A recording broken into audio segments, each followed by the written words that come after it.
Hello, kamusta po kayong lahat dyan? Sana po ay okay kayo. Sana supportahan niyo po itong aking YouTube channel. At ito, meron po tayong bagong upload. Sana i-share niyo po, like and share niyo po. At salamat po sa inyong lahat. God bless. Magandang araw. Nandito po tayo ngayon sa isang ginang, sa isang nanay ng tahanan na humingi sa atin ng tulong para po sa Team Ruel Lipat. Magpakilala po kayo, ma'am. Hello po, ako po si Camilda, tubo po akong Mindanao, nakapag-asawa ng taga-Aklan. Yung asawa ko po ay si Rixis Nilgar, pero matagal na po siyang namayapa na po. Ilang taon na po na si nanay, si tatay? 13 taon na 13 years na po kayong byuda. Opo. So, ano po yung dahilan ba't po kayo napunta rito sa pabahay na to? Kayo po, nasunugan kayo before? Yung una po, binaha kami. Binaha. Oo.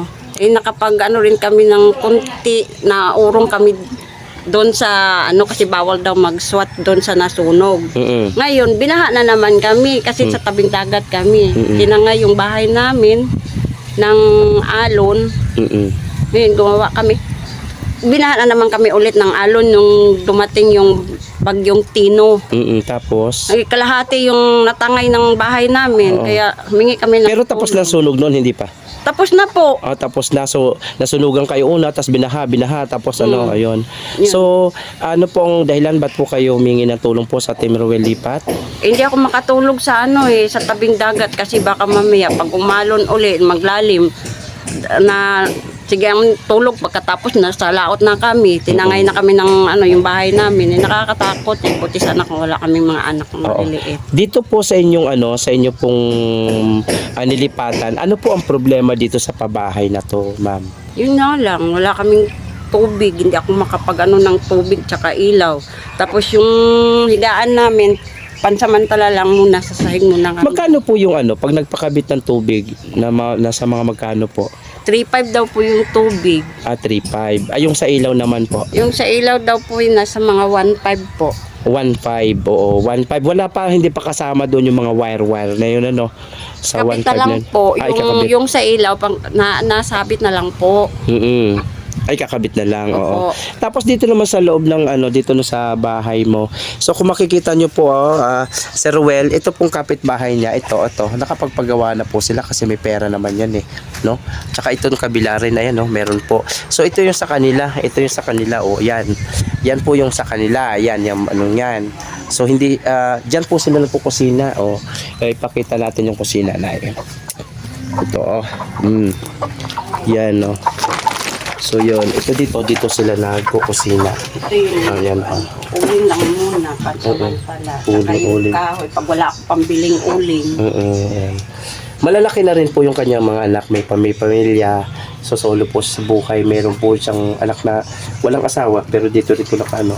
So ito po kanina, nakita nyo po dito na sa loob. Excuse me. So yan po, ayan sa loob. So ito, dito sila natutulog sa baba, tawag dito sa ano nga tawag dito? Dito sa semento. Kulang ngayon kulang yung kulang yung linoleum.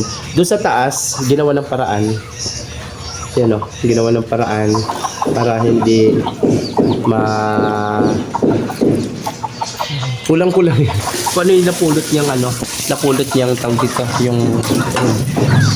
napulot niyang kawayan. So pinagsama-sama niya.